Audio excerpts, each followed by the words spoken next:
Namaste, and welcome to our continuing series, The Synthesis of Yoga. We are in the chapter, The Yoga of Divine Works, page 123, with our beloved Ranga. We begin with the sentence, on yet another line of approach, and I believe we begin with that. Yeah. So, since it's a long time, about a month, so we'll just review the paragraph before this one. So, I'll read out the summary of what he's saying, and these are my words, okay? So, they're much simpler than Srimdu's language, which is very global. Yes, global is the good word. Almost extraterrestrial. Yeah. So, what he said in the previous paragraph, okay? With the deepening, he is talking of the experiences in the spiritual plane of consciousness, okay? When you are the Karma Yoga section that he is dealing with. So, when you offer all your works to the divine, constantly remember and do everything that you do as a sacrifice to the divine, remember and offer, then you can go to the level 2, the second level of the spiritual planes of consciousness, and there you have many experiences, not necessarily only one. So, this is what he is discussing now in each para, one by one. But does one have to have the silent mind first? Yes, that's what normally happens. Ah, Normally what happens is, 90% of the cases perhaps, that you make your mind silent and you go there and you are in an immutable consciousness. You are in a consciousness which is static and you are not involved with the body-mind life and you are not concerned at all with what's happening in the physical world. In other words, you are absolutely at peace. You have a sense of freedom. If you are lucky, you will even have the cosmic consciousness and you see the physical world as unreal.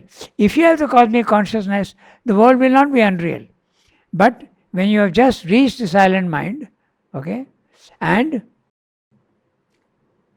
you see the physical world as unreal. Most of the time, this is what happens. But other possibilities also are there, which are discussed in the Gita. So, that's what we will see now. so surrender? Surrender is the Karma Yoga path. But once you have gone there, the surrender is automatic.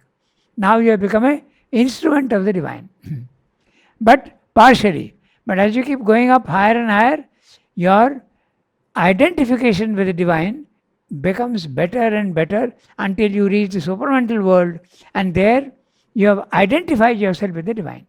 So surrender is not even necessary at that level. Okay? Because surrender implies two, the individual soul as well as the divine soul. But if you have identified yourself with the divine, where is the question of surrender? Yeah. But in the beginning, you mentioned working for the divine. Yes.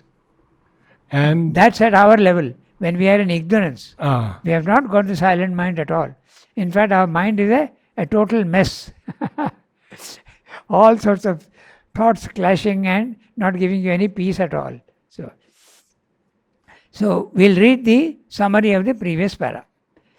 With the deepening consciousness, this disharmony, sharp dichotomy, seemingly unbridgeable gulf, the sadhaka realizes that this first perception of division is only a partial, relatively superficial phenomena. What's the division?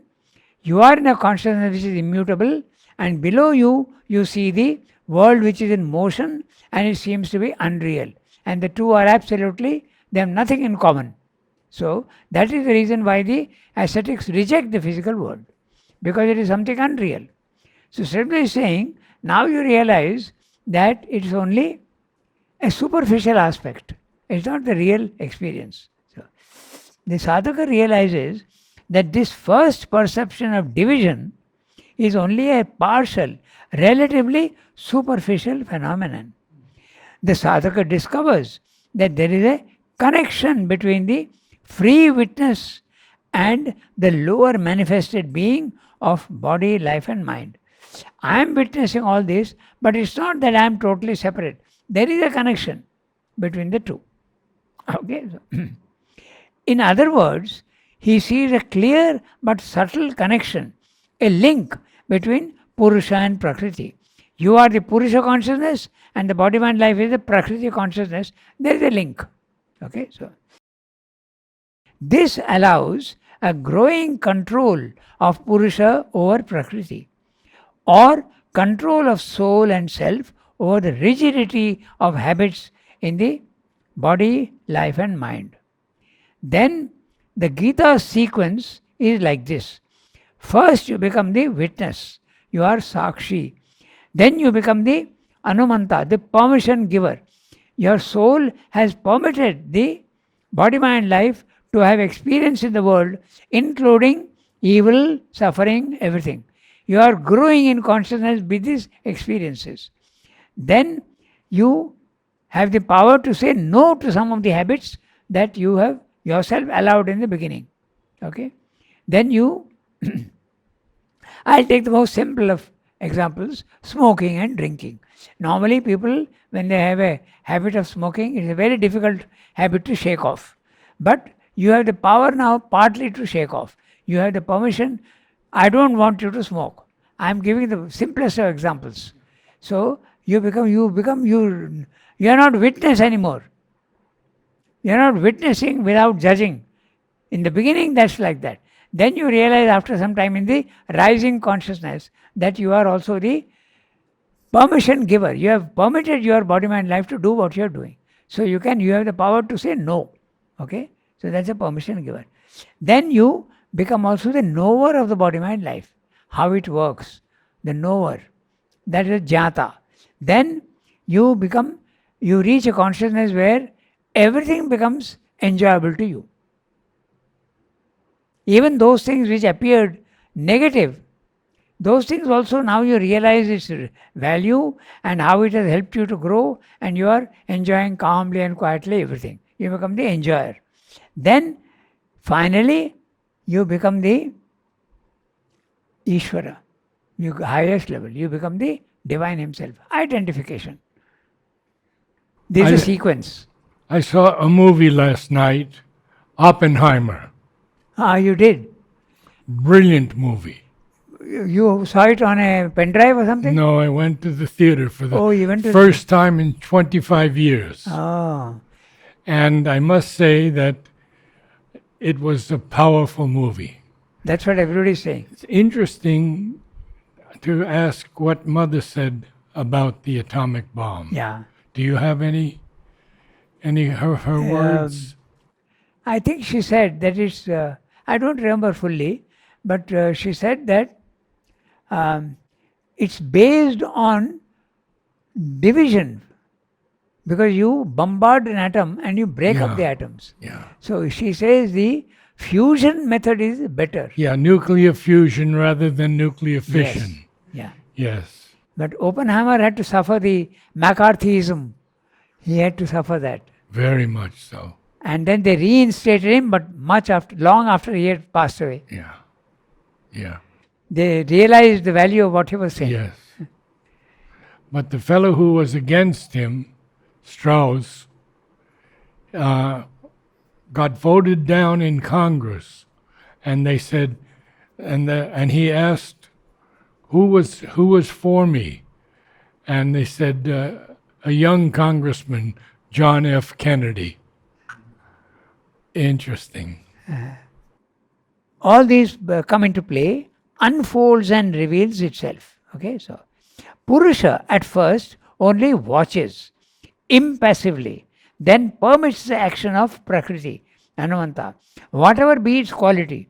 Then he supports the activity of Prakriti, supports. Later, he withdraws the given permission to limited, fixed, perverse habits. Then finally, controlling his own nature, he becomes master, lord of entire nature, which seems unconscious and mechanical in the beginning. The sadhaka sees Purusha standing over nature, being in her and guides her infallibly. So when you go there in the beginning, you are only witness, no power. But slowly, slowly you realize that there is a connection between the two. Then you also have a power over her, and you see the divine from the highest level doing the work actually through nature and standing behind her and guiding everything in the physical world. This is what he has said in the previous para. In Savitri, he says that she dances on his chest. Yeah, Beautiful Yeah. image, huh? yeah. Because at this physical level, nature is doing what she wants. And Purusha is sleeping. Purusha has gone to sleep willingly. But still, nature is holding her down. Okay. And that's a symbol. Shiva dancing on the body. Yeah. So, now I read what we have to read today. Okay, so.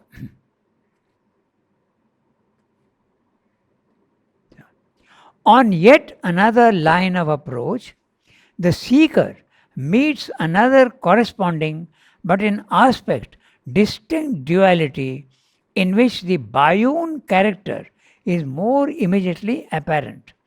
The dynamic duality of Ishvara Shakti. I'll read the whole para, then we'll come back to it.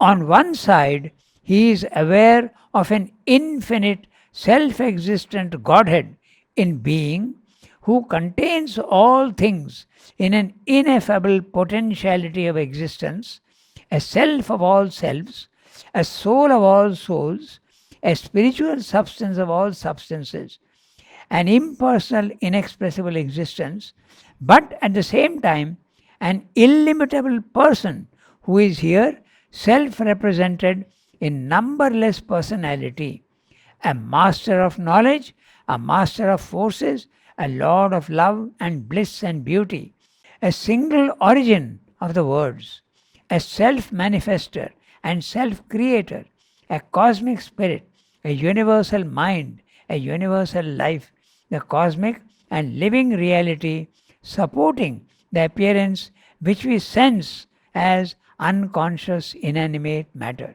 Conscious and living reality supporting the appearance which we sense as unconscious inanimate matter. So, so this what we are reading now is the third level. When you reach the supramental or even get glimpses of the supramental, because even in the lower planes of consciousness, you can get glimpses of the Ishvara consciousness. So you can understand. So Srimad is writing all this by the touches that he had of the supermind. The overmind is divided by the supermind by a very thin veil. It is a dividing veil and yet it's a linking veil, he says. So it's very thin. It's not as sharp and as definite as between our normal mind and the spiritual higher mind. There, it is very dense. It's difficult to penetrate. But here it is not that difficult. If you have managed to go up to the overmind level, you can get glimpses very easily of the supermind. But to settle your consciousness in the supermind is not that easy. It takes time. So, now we'll go through each sentence and see what he's saying. So, on yet another line of approach, okay? First you had the experience of the witness. Now he is talking of the Ishvara consciousness. So, on yet another line of approach, the seeker meets another corresponding, but in aspect distinct duality, in which the Bayun character is more immediately apparent. So he is talking about duality. That means he is talking here of the overmind consciousness. Because in the overmind consciousness there is a duality. But in the supermind there is no duality. Okay, so this is the dynamic duality. And why dynamic? Because when he says dynamic, it means you have the power to change things in the physical world. That's why it's dynamic. Okay. a dynamic duality of Ishvara Shakti. So they are still separate. In the overmind consciousness, they are still separate. You see both. Okay, so on one side, there you are. So on one side means automatically there is a difference between the two. On one side, he is aware of an infinite self-existent Godhead in being who contains all things in an ineffable potentiality of existence. You can see the personality of God, person, God in person, existent, self-existent Godhead, okay, in being, who contains all things in an ineffable potentiality of existence. So, everything that is to manifest is there in the overmind, and at the lower level of the supermind also, the potentiality is there. You are seeing the potentiality. Everything that is in existence is in the overmind. In the overmind, in seed form. In seed form. The archetype of everything in the physical world is there in the overmind. Where are the Akashic records located? Where are they? Akashic records, where are they located? Oh, that's in the intraconscient. The intraconscient is not at a height, it is horizontally deep inside yourself. So, to again, since you have asked the question, if we think of ourselves, to make the image clear, if we think of ourselves as a house, okay, normally a house is built on a 60-40 plot, no? 60 feet by 40 feet, in India at least. And then you build your house, and at the back you leave a little space so that you have a kitchen garden, okay. Now, you are sitting normally at our level, we are sitting in the front room on the ground floor. And the doors and windows are our senses. So how much of the world are you experiencing? Very little. We think we are experiencing the world, but very little. Only what you are seeing through your windows and doors. Okay. Then you have a cellar. Okay. The basement or the cellar. That's your subconscious. Then you have the foundation, which is the inconscient. The comparison of a house is very useful. And if you go into your house, at the back of your house is the kitchen garden, which is open to the sky. Open to the sky means if you go deep into yourself, you are in the intraconscient of the universe. Your individual intraconscient becomes the universal intraconscient.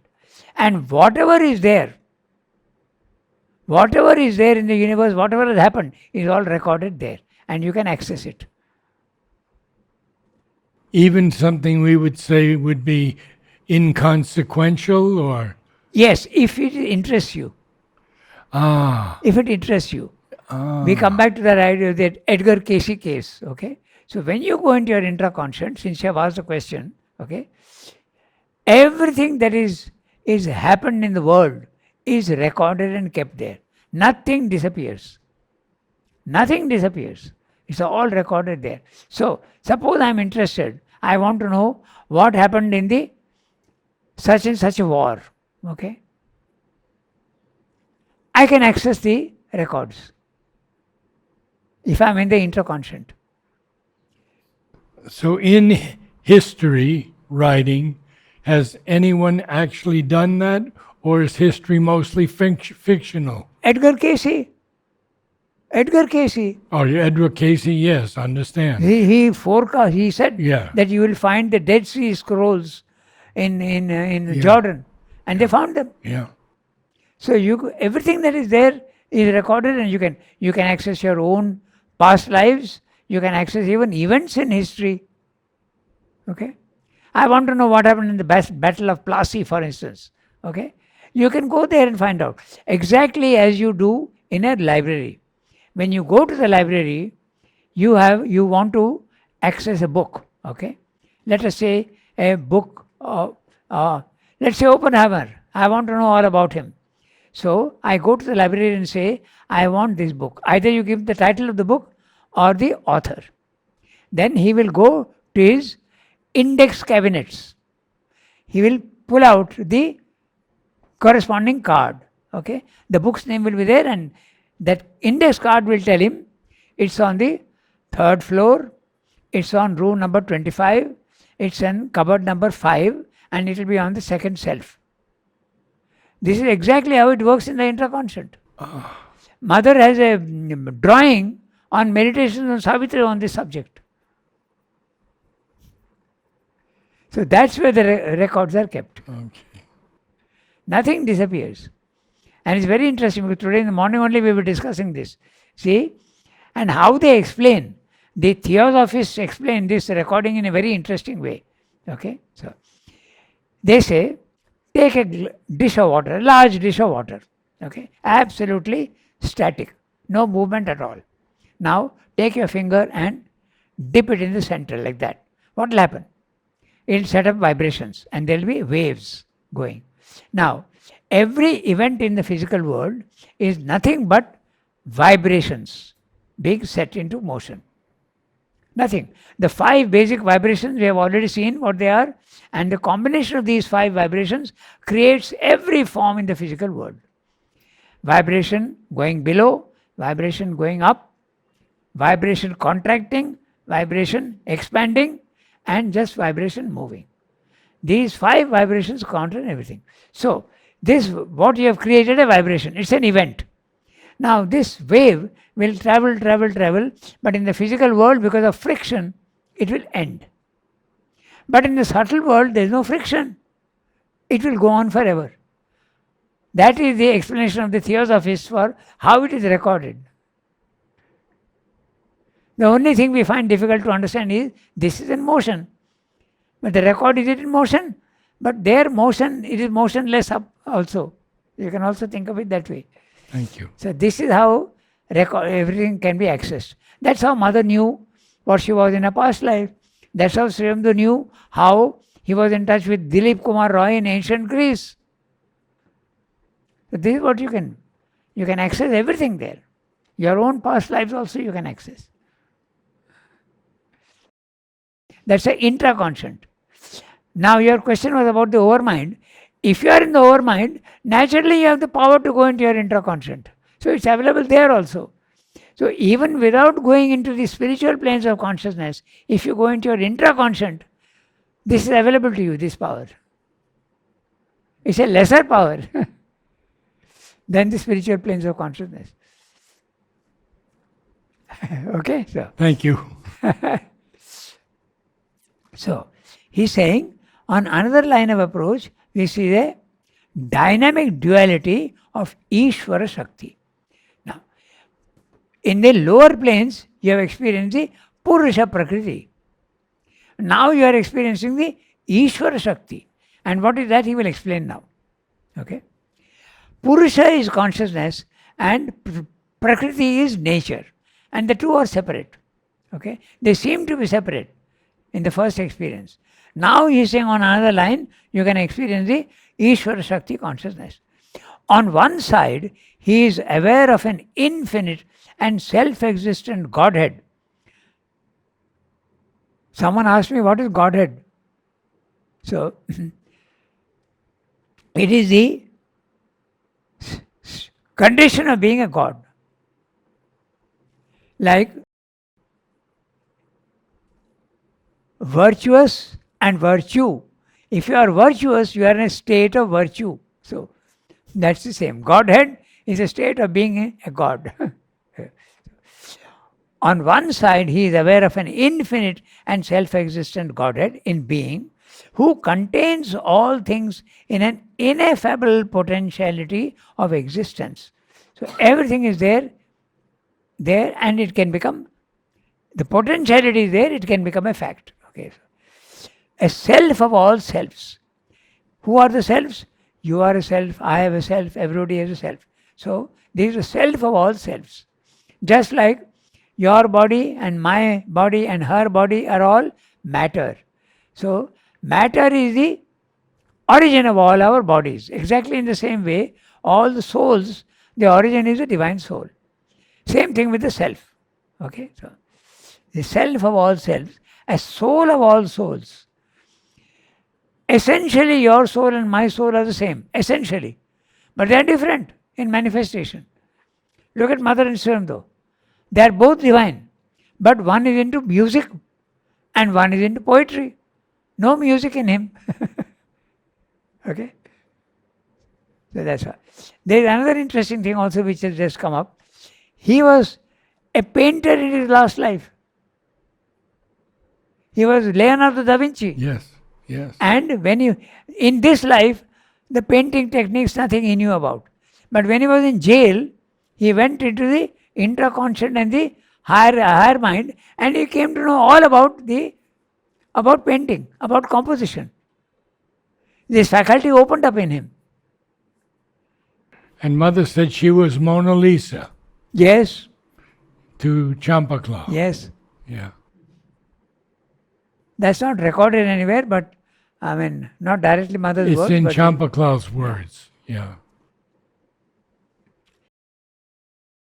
in fact, another instance also I can mention, during the Second World War, okay, Sri Aurobindo was finding fault with some of the Allied moves, military moves. So he said, oh, they shouldn't have sent the infantry. They should have sent an air force. Things like that he was commenting. So someone, Narad asked him, how do you know so much about military strategy?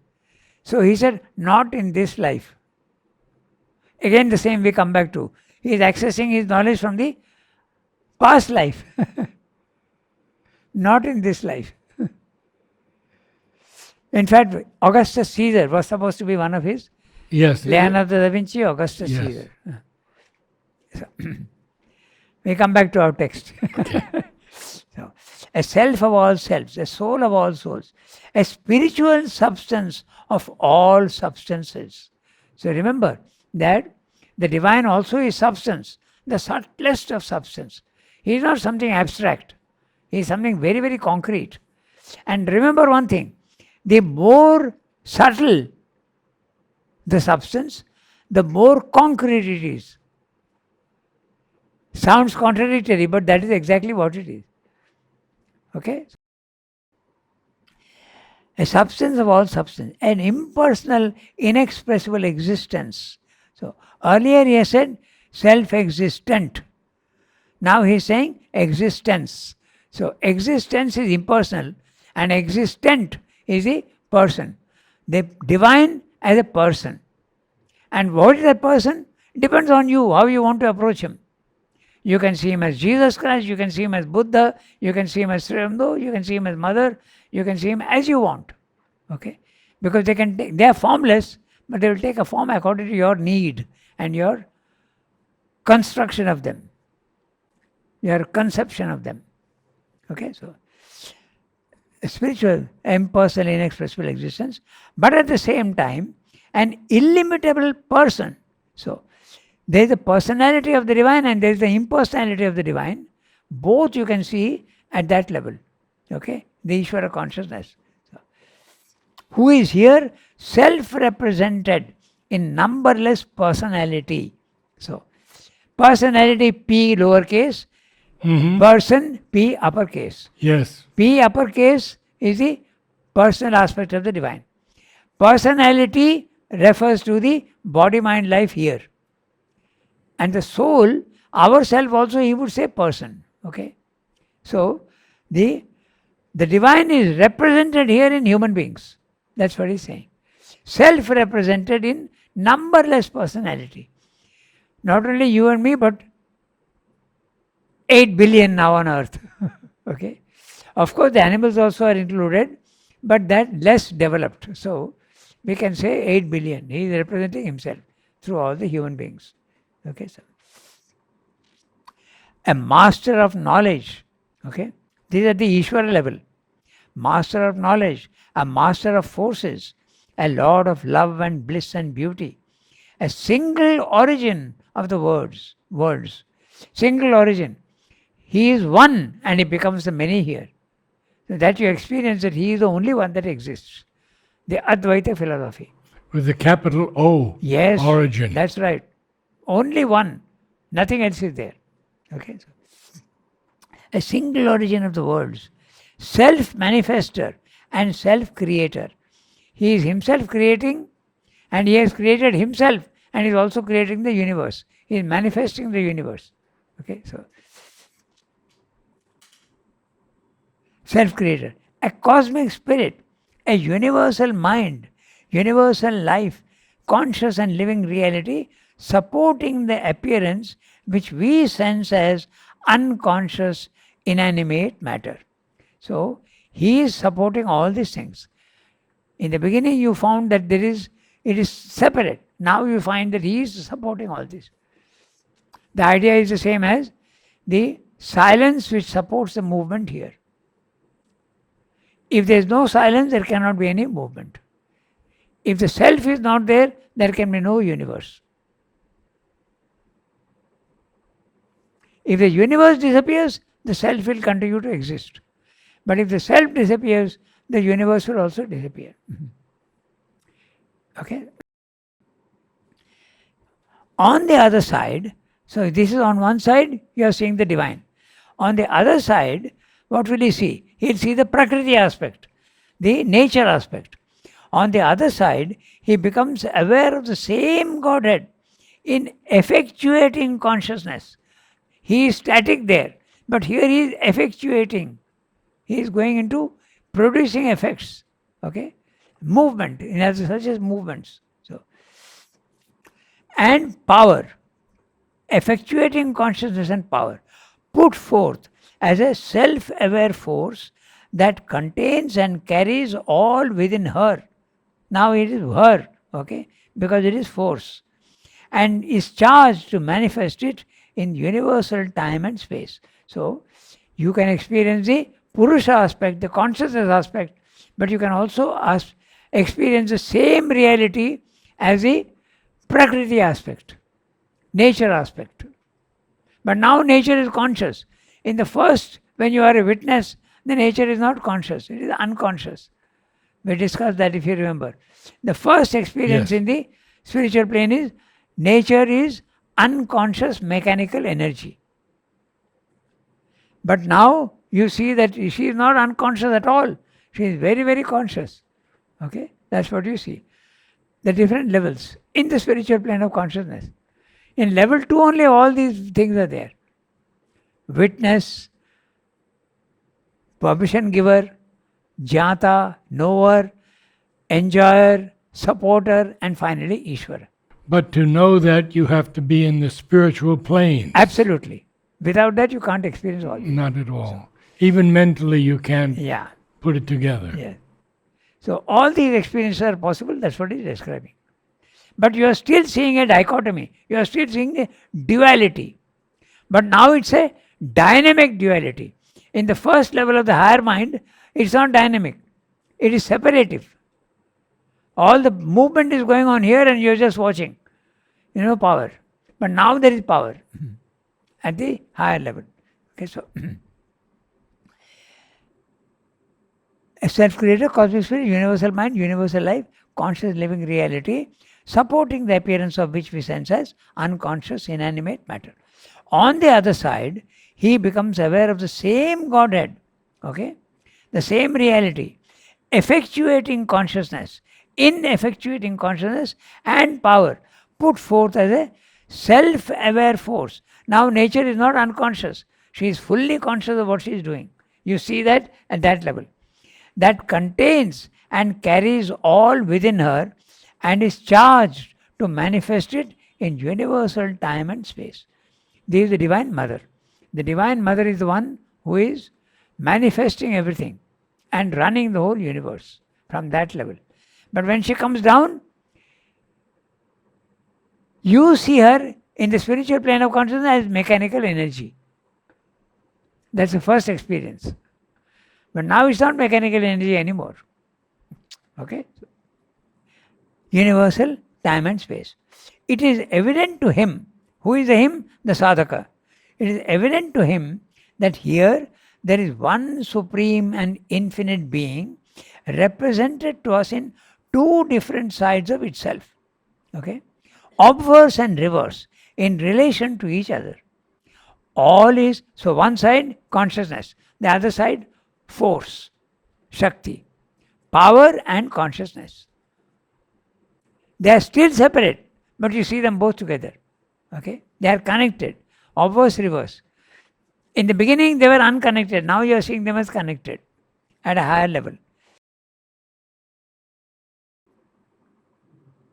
It is evident to him that here there is one supreme and infinite being represented to us in two different sides of itself, obverse and reverse, as in a coin, okay, obverse, reverse, in relation to each other.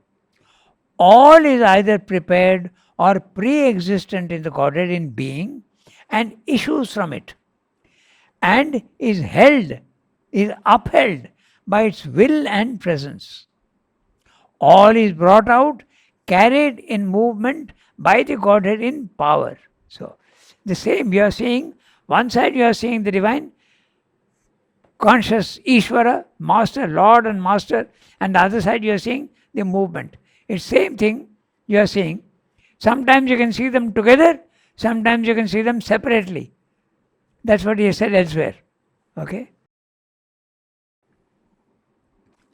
All is brought out, carried in movement by the Godhead in power. All becomes and acts and develops by her and in her its individual or its cosmic purpose. Okay, so it is again a duality necessary for the manifestation, creating and enabling that double current of energy which seems always necessary for the world workings. Two poles of the same being, but here closer to each other and always very evidently carrying each the powers of the other in its essence and its dynamic nature. So, he is telling that for manifestation you need both. Okay, you can't have only the divine in power, because he has the choice of also being absolutely static and silent, the transcendental. So why should the divine be only one? So he is two. But if he is totally static, then he can't produce the universe. So he needs power to produce the universe. He takes on this aspect also. And that aspect is the Divine Mother. In fact, that is the reason why in India we have the feminine aspect of the divine. Okay. In many other religions, that feminine aspect is not there. Here it is there, very much. Okay. In fact, I read one Sanskrit text where it is the Divine Mother who will give you knowledge, she will give you power, she is the one, everything she will do. And this is represented in the Ardhanarishwara image. The Ardhanarishwara means it's a image where half man, half woman, conscious, and this is there at the supramental level, this is the reality. Both are involved in each other. The Lord and his power, they are all involved in each other. But as it comes down, that oneness becomes two, and consciousness separates and power separates. Okay? And at the physical level, totally separate. Okay, so this is what he is saying here in this. He is explaining. It is again a duality necessary for the manifestation. So you need both. If only you have the static, you can't have a world. Okay? And if you have only eternal movement, then you can't be static.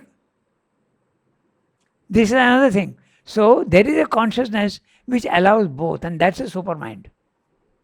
That is the reason why those who go to the level 2, they experience the static consciousness and they see the difference and they reject the movement and the physical world. But if you go to the supramental level, you see that both are one and they are not really separate. Both the things are necessary. A static silence and a moving power. Okay, so it is again a duality necessary for the manifestation, creating and enabling that double current of energy which seems always necessary for the world workings.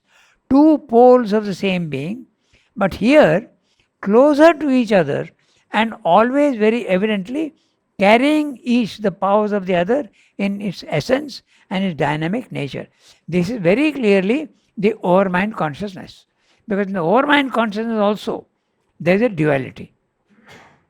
Okay, so that's what he's saying. But the duality is involved in each other. Okay, so yeah. At the same time, by the fact that the two great elements of the divine mystery, the personal and the impersonal, are here fused together, the seeker of the integral truth feels in the duality of Ishvara Shakti his closeness to a more intimate and ultimate secret of the divine transcendence and the manifestation than that offered to him by any other experience. Ah. So, if you go into the first plane, a higher mind, you will see a difference. You will be in a consciousness which is absolutely static, and the world is in movement, and there is nothing common between them. So, you experience the divine in a static condition. Keep climbing up, go, you will start seeing Purusha and Prakriti working together in tandem but separately. You go to the overmind consciousness, you see both, but they are still separate. They are obverse and reverse kinds of each other. They become one at the highest level. Supermind. How are they acting in the overmind? Pardon? How are they acting in the overmind? No, the possibility of the action starts in the overmind level. Ah, okay. That's what he's saying. It only that begins there. Everything in potentiality is there in the overmind. Okay. And the gods, they live in the overmind. And every god is a personal aspect of the impersonal forces in the physical world. Let's take the force of wind, for instance. Wind is a force. So there will be a god representing wind. Okay? Then let's take the vastness, wideness. Then will be Varuna representing that. He will be a god. And these gods are real because the personality and the impersonality are very much connected. They are not different. And that you experience only in the overmind consciousness. You can get glimpses at the lower levels, but the experience full in the overmind consciousness. They are still different. Related duality. So that's what he's saying here. And you can see the words divine transcendence, the impersonal. And the manifestation in the physical world, that's the lower end, okay? Than that offered to him by any other experience. Because all the other experiences, you see the division between spirit and matter. And that beautiful line, the seeker of the integral truth Yes. feels this. Yes. Because others get static in the second level, but he wants you to go to the third level. That's the integral truth. Okay? So I'll do one thing. We'll read the summary of what he's saying here. It will become clear because I'm going to make it concise. Okay? So we have already seen two dualities which are in essence really the same. Okay? The first is Brahman and Maya. The second is Purusha and Prakriti. This in the Life Divine, we have seen that. He is repeating here. Now he says that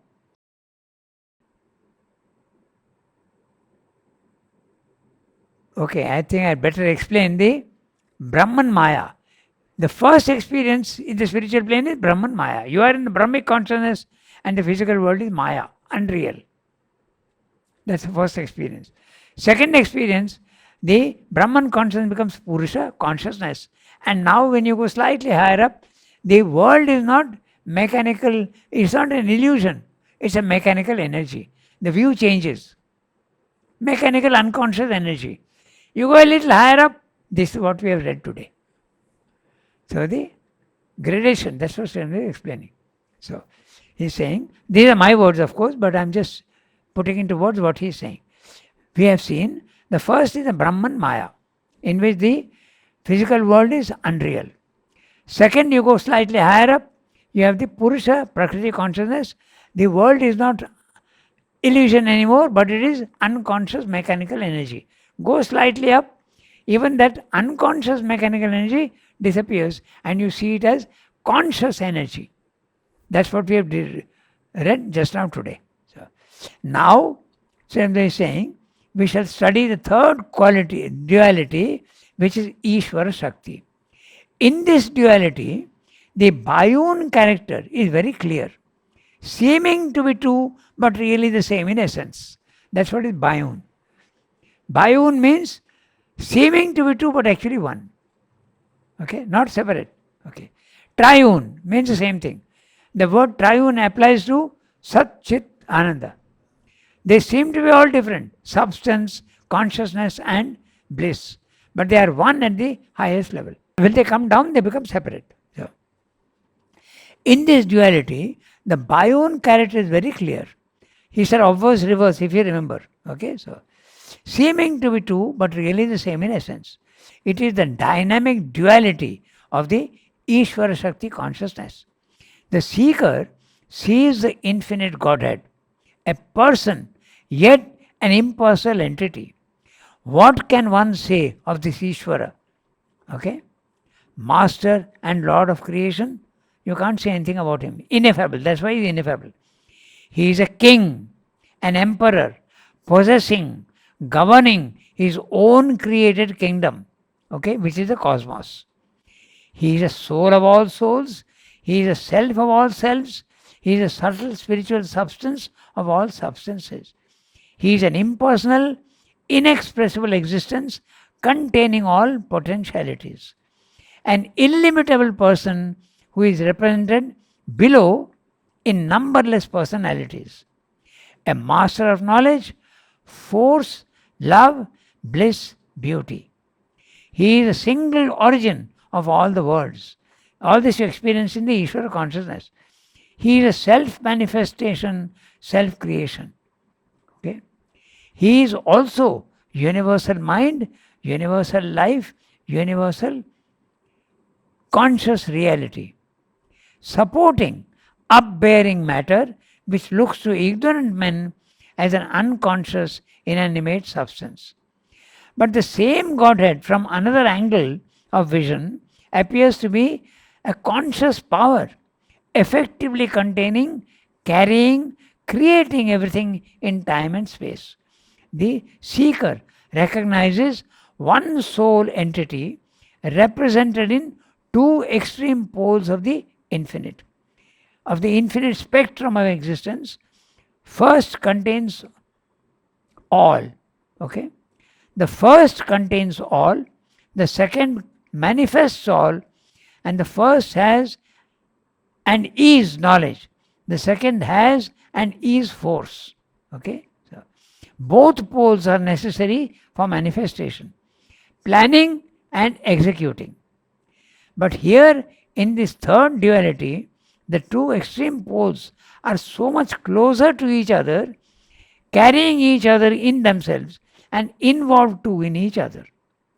Here is the solution to the problem of the personal and the impersonal. Here, in this third level, the third duality, the two are more close to each other. This is the duality, yet the oneness of Ishvara Shakti. This is what he has said here. So the gradation of consciousness.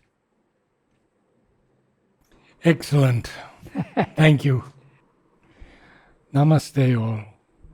And we will meet again on Friday and then Saturday.